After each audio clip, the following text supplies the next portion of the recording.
Heavenly Father, we thank you, Lord God, for your mercy and compassions.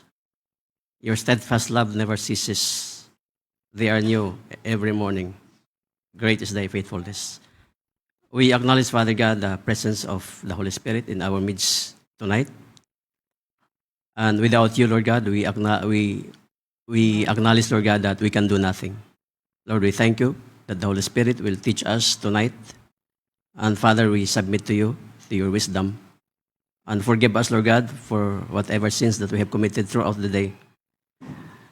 And cleanse us, Father God, that we may build up the praises on your throne, Lord God, in our midst. Lord, we thank you, and we just want to lift up your name on high, Father God, tonight. We commit to you, Lord God, for the rest of this worship service, prayer meeting, O God. In Jesus' name I pray. Amen and amen. Sige po, nais ko pong baguhin po yung ating yung direction somehow sa taong ito. Na kasi ang normal na pinag-uusapan lamang ay about our plans, future of the kids, kung paano sila makapag-aral. Tama ba? Yun po ba yung napag-usapan na? Tama po yun kasi may plano tayo. And then pinag-usapan natin yung anong sasakyan ang bibili natin, ang next car natin. Sarap ano. Pinag-usapan din natin yung halos doon na lang umiikot yung ating mga plano sa buhay, which is, I believe that it's not hidden from the Lord, and the Lord knows our desire. Na meron po tayong mga desire to increase in terms of spiritual life and in terms also of material blessings. Pero sa gabing ito, I just want to a little bit turn to other directions, like we need to desire more of this life and in the life to come by way of having that desire to be in the presence of the Lord, not just in heaven, but we'll start here on earth. Kaya sabi po ni King David doon sa Psalms 24, atras po tayo ng 10 verses from what we have read ni Pastor Wilmer kanina, that sabi ni David, "One thing I ask of the Lord, and this is what I seek, that I may dwell in the house of the Lord all the days of my life. For in the day of trouble, He will keep me safe in His dwelling, and He will hide me in the shelter of His tabernacle, and set me high upon the rock." Brothers and sisters, that is the secret of life. The victory will come when we are always in the presence of the Lord. Amen? Medyo mahirap isabuhay sa ngayon dahil our mentality and our nature is we have been born and raised on this planet. And it's very difficult for us to shift our lifestyle to that kind of lifestyle na kung saan ay sa bawat sandali, hahanapin mo ang presensya ng Panginoon Diyos. Amen? So later on, we will dig a little bit deeper on what is the intensity, the levels of intensity of prayers, and also speaking or talking, communicating with God, and through the voice of the Holy Spirit. Now, the title of the message tonight is Pray Without Ceasing. Ito po ay makikita po natin sa 1 Thessalonians 5:17. Wala kasi ako dito remote. Dito lang.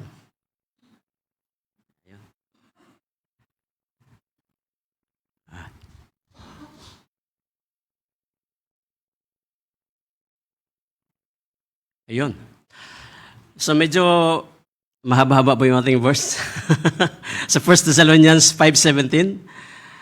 Everybody say, everybody reads, pray continually.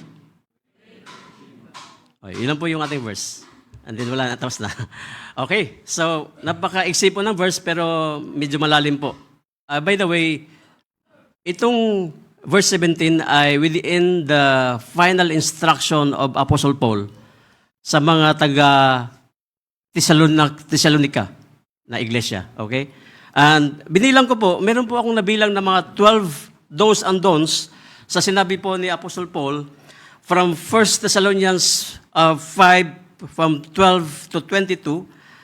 And the first na sinabi niya doon as part of the final instruction is acknowledge and hold them in highest regard those who work hard among you. Yung mga leaders, yung mga pastors doon sa Thessalonica ay dapat i-acknowledge daw and then i-respeto. Amen? Ganun din po sa ating gagawin sa ating church. Applicable po yon. And then second, live in peace with each other. So wala na pong bangayan, walang awayan.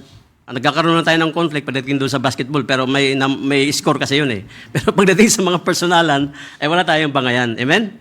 So isa po yun sa mga final instruction ni Apostle Paul. Third, warn those who are idle. Yung mga walang mga ginagawa, kailangan warningan doon sila. Alam natin na tayong lahat ngayon ay busy. Kahit nga walang ginagawa, may ginagawa pa rin eh. Scroll lang tayo. Pero hindi yun ang ibig sabihin. Yung mga walang ginagawa, yung mga nagkukos ng mga chismis, marites, kasi walang magawa sa buhay. So sabi na, warn those who are idle. Encourage the disheartened, help the weak. Be patient with everyone. Make sure that nobody pays back wrong for wrong, but always strive to do what is good. Then, rejoice always. Sabi niya, pray continually. Ito po yung verse natin. Then, give thanks in all circumstances. And then, do not quench the spirit. Do not treat prophecies with contempt, but test them all.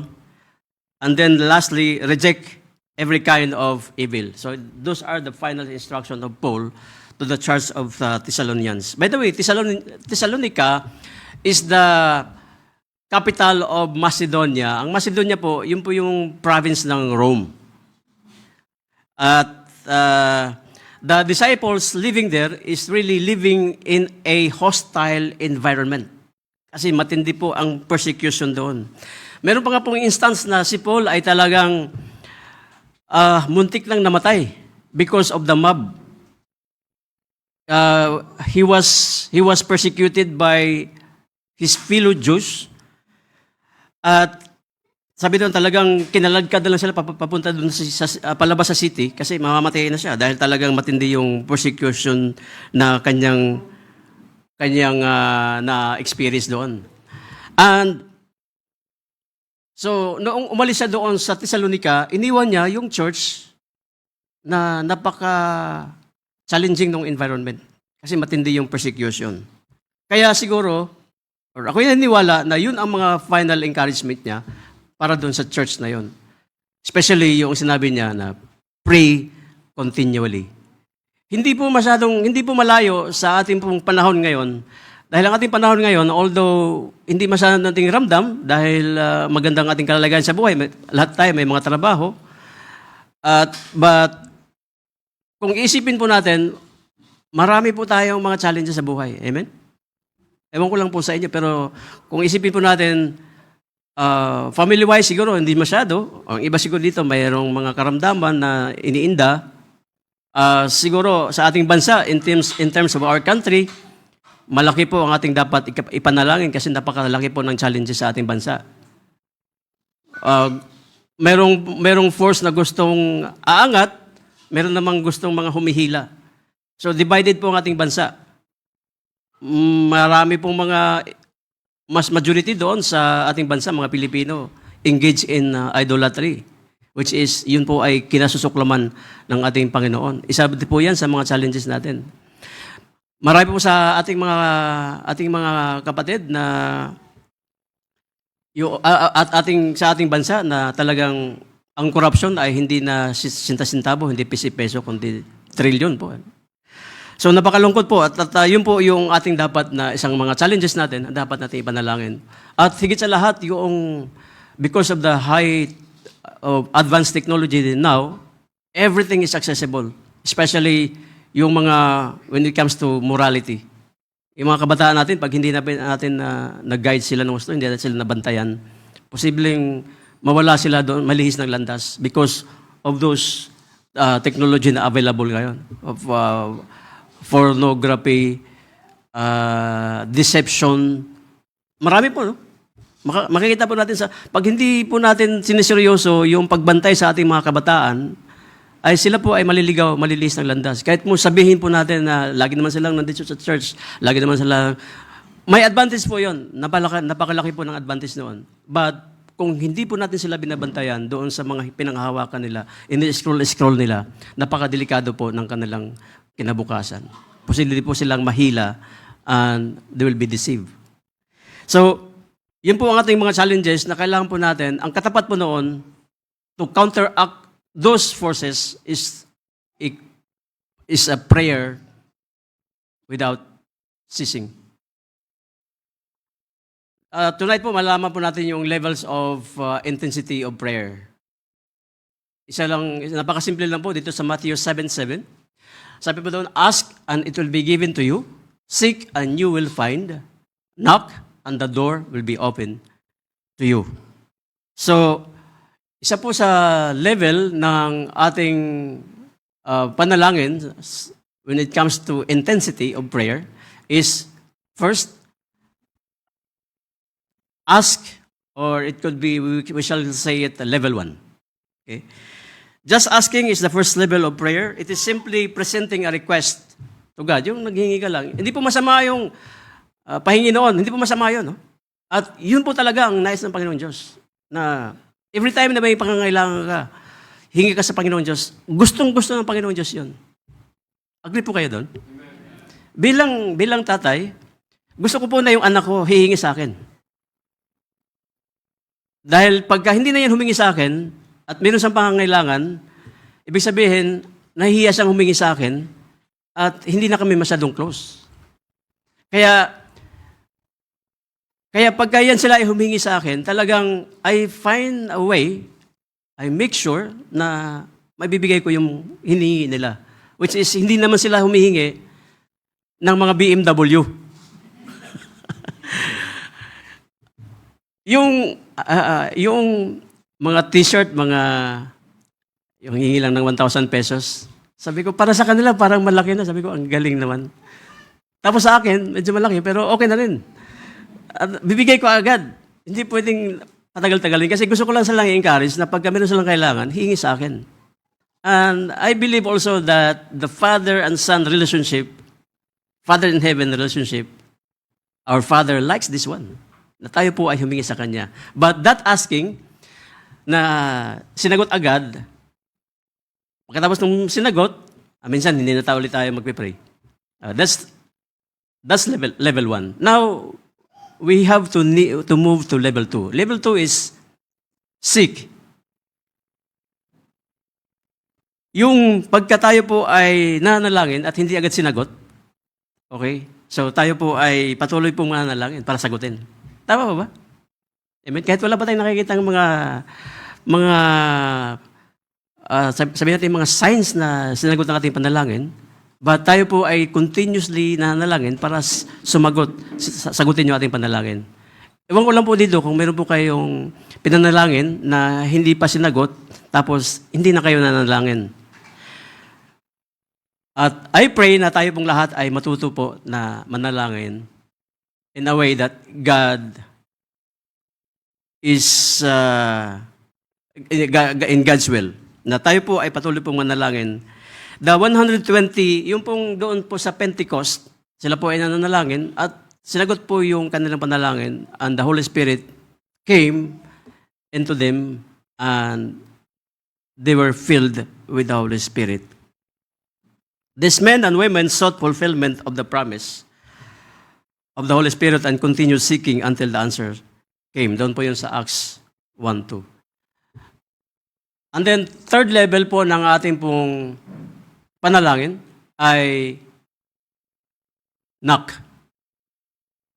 Knock and the door will be open to you. Knocking is a deeper level. It is a prayer that is persistent when answers are longer in coming. So, meron po tayong mga pinalangin na hanggang hindi pa nasasagot, huwag po tayong sumuko sa kapapanalangin. Because the Lord just want us to move towards a deeper level in the intensity of prayer. Knocking, persisting, intensifying kind of prayer requires great effort. Alam po natin yun, no? Talagang kailangan yung magsama na yung uhog at saka pawis sa kapapanalangin. Yung mga Koreano doon, pagka nanalangin, talagang pagka nakapag-holding hands sa'yo, nanalangin, parang para matatanggal na yung balikan mo. Kasang kami, ganun daw sila manalangin. Grabe. Tapos kawawa ka pagka ikaw ay nakaharap, kasi maliligo ka ng laway. Talagang, ganun sila ka-intensified manalangin. So, kaya meron silang yung mga malaking churches sa Korea, sa South Korea, meron silang mga prayer mountains. Ay, naikwento lang din sa mga preaching. Matindi daw talaga pag sila nanalangin.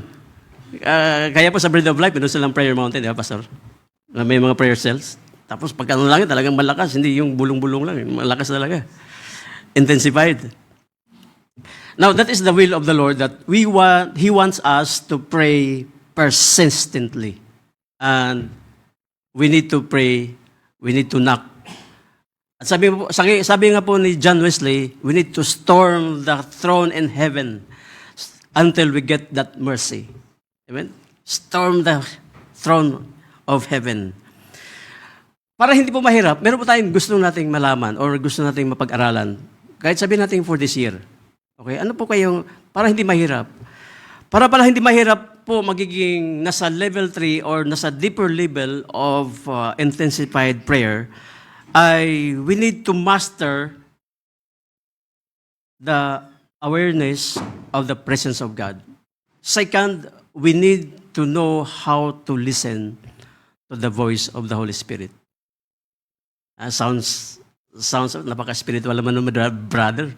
Pero ako din po, kung tatanungin niyo ako paano nakasapin ang Holy Spirit, paano makinig sa Holy Spirit. Yan pa lang po yung desire ko na sana na this year man lang ay meron akong matutunan how to master, to recognize the voice of the Holy Spirit. How to become aware always of the presence of God, maging saan ka man. Kaya sabi po ni King David, sa Psalms 139 verse 7 to 12, where can I go from your spirit? Where can I flee from your presence? If I go up to the heavens, you are there. If I make my bed in the depths, you are there. If I rise on the wings of the dawn, if I settle on the far side of the sea, even there your hand will guide me. Your right hand will hold me fast. If I say, surely the darkness will hide me, and the light become night around me, even the darkness will not be dark to you. The night will shine like the day, for darkness is as light to you. Means God's presence is everywhere. It doesn't limited on geographical locations. Tama po? Kahit saan ka. Nasa higaan ka man, nandun ka man sa kusina, nandun ka man sa lulu, nagsha-shopping, nandun. Kahit saan ka, nandun ang presensya ng Panginoon Diyos. Pero the problem is, we are not aware of God's presence. Tama po? Maging nandun ka man sa opisina, sa trabaho, sa inspections, God is present. He is present everywhere. Now, if you keep on recognizing or if you keep on acknowledging the presence of God, then you will feel gradually the presence of God. Nung ako po ay naimbitahan po doon sa Abu Dhabi, naimbitahan po ako ng mga Koreano. Kami pala ng team ng Koreano doon sa Danat Hotel. Mayroong bar doon na minsan dinidiliman. And then, nag-serve ng mga drinks, mga hard, mga liquors. And then, I was there, tapos nakaupo ako, madilim. Although, parang part naman ng business yon dahil nga imbitahan kami ng Koreano. Wala kaming... Pero I'm not comfortable to sit on that bar. Kasi sabi ko parang, this is not my place. And I can really feel that there's something inside telling me na hindi ka na dapat dyan eh. I believe that that is the conviction of the Holy Spirit. Now, if we recognize, acknowledge the conviction of the Holy Spirit, then we are victorious in whatever we do. Amen? Meron pa sa pangako doon, when you pass through the waters, I will be with you. And when you pass through the rivers, they will not sweep over you. When you walk through the fire, you will not be burned. The flames will not set you ablaze. Fire, water, storm. These are situations in life. Our God's presence is not being confined or contained in whatever situation we have. Hindi po lamang sa masaya, hindi po lamang sa in our victory, God's presence is there, but also in our darkest moment in life, God is present. Kaya sabi niya, God is close to the brokenhearted. Yung mga dumanas po ng mga kadiliman, pagsubok sa buhay. Yung mga nawalan ng mga mahal sa buhay, God is close to the brokenhearted. Why? Because His presence is not limited on your situation. It's not limited on your location. Amen? And sabi po ni King David doon sa Psalms 23:4, even though I walk through the darkest valley, I will fear no evil, for you are with me. Your rod and your staff, they comfort me. If we are aware of God's presence every moment of the day, then there's no way that you will get afraid of. Agree po kayo doon? Kung alam mo lang na may kasama ka pala, na higit na makapangyarihan sa lahat, the creator of the universe, paano ka matatakot? Amen? Kaya yung mga sip-sip sa opisina, hayaan mo lang sila. Amen?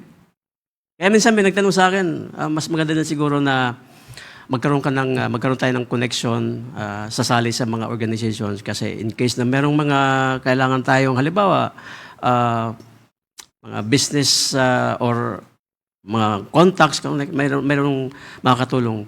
Sa akin, that's right, makaka-help, pero sa akin, mas matindi yung tulong ng Panginoon Diyos sa atin. If God's presence is with us. Nung ako po ay first time po na nag-abroad, nag-apply po ako doon sa Ermita, halos napudpud na po yung aking sapatos sa kalalakad pagsabit-sabit ng mga CV. And then, finally, natanggap po ako at ako po ay nakaalis papunta ng Russia. And then, pagdating ko sa Russia, may nagsabi sa akin yung main contractor namin, sabi niya, paano ka nakarating dito? Sabi ko, hindi, nag-apply lang. Hindi kasi meron kaming gustong pinasok, meron kaming gustong ipapasok sana. Nagulat kami, bakit ikaw ang pinadala? Sabi ko, ewan ko lang, kasi ang backer ko, ang Panginoon Diyos eh. Kaya sa Panginoon Diyos, walang imposible. Amen? If you are aware of God's presence, walang hahadlang eh. Amen? Kung talagang sa tingin mo, imposible na makalipat ka doon, imposible na ganito maging trabaho mo na inaasa, walang imposible sa Panginoon Diyos. Kung yan ay kalooban ng Panginoon Diyos, walang makakahadlang yan. Amen? So, God is present especially when we are in the brink of danger. Doon po talagang sasalo ang Panginoon Diyos. Our God is not advanced, not late. He's in perfect timing. When Jesus ascended to heaven, God is present not on the outside, but now in our inside, the body. Amen? Kaya always acknowledge the presence of the Holy Spirit.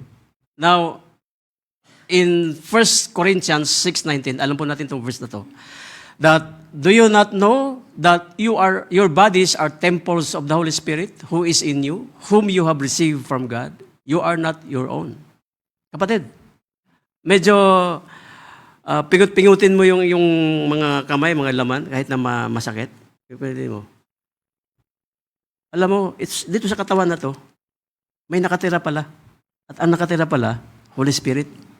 Nahiwala po kayo doon? The more that you believe that the Holy Spirit is dwelling in us, the more that we'll get victorious in our everyday life. Amen? Sa Luke 12:12, sabi doon, the Holy Spirit will give you the words to say at the moment when you need them. Hebrews 3:7, so as the Holy Spirit says, today, if you hear His voice, do not harden your hearts. Amen? Kaya mahirap talaga i-ignore eh. Now, paano po natin malalaman na yun pala ay ang Holy Spirit ang nagsabi?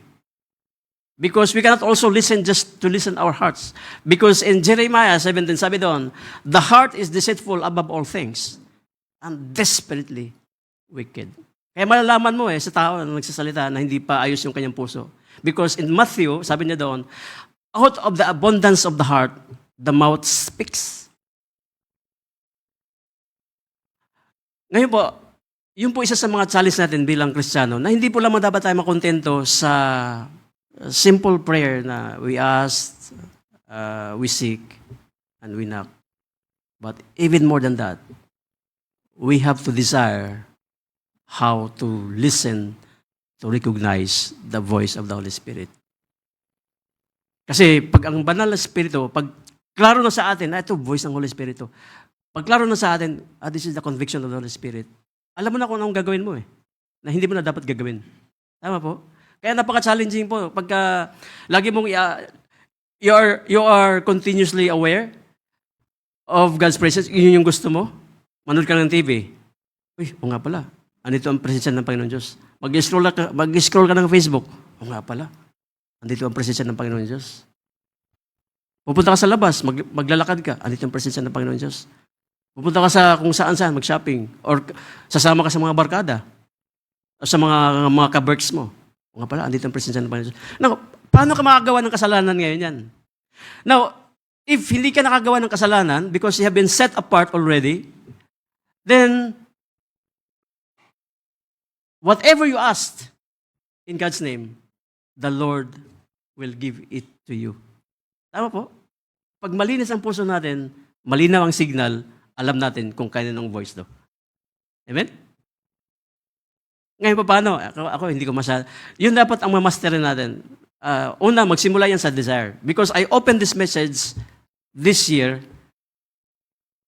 glory to God, and I desire it for myself na sana may matutunan ako this year na mamaster ko yung awareness of God's presence kahit saan man ako magpunta. Kahit yun na muna. And then, ma-recognize ko yung voice of the Holy Spirit saan man ako magpunta. In conclusion po, pray without ceasing is maintaining a constant conscious awareness of and conversation with God throughout the day. Not just during formal prayer times, but turning our hearts and minds to Him in every circumstance, be it joy, worry, and thanks. Fostering an ongoing relationship and dependence to God. Not literally, never stopping all other activities. Siyempre po, ang dami natin mga ginagawa sa isang araw. So, hindi po pwedeng mag-a-apply na pagka sinasabing pray without ceasing, ay hinto ka sa trabaho mo para lang mag-pray. Hindi. Kaya yung ating mga pinsan na 5 times a day nagbe-pray, kumbaga wala yan eh. Kasi ang sa atin, halos every moment of the day, nagbe-pray tayo. If our heart is being in tune already to God by acknowledging and recognizing His presence. Amen? Seeking to hear the voice of the Holy Spirit and always aware of God's presence everywhere at all times. Now, my question to you is, are you willing to learn and to master the awareness of God's presence, to master, to recognize the voice of the Holy Spirit?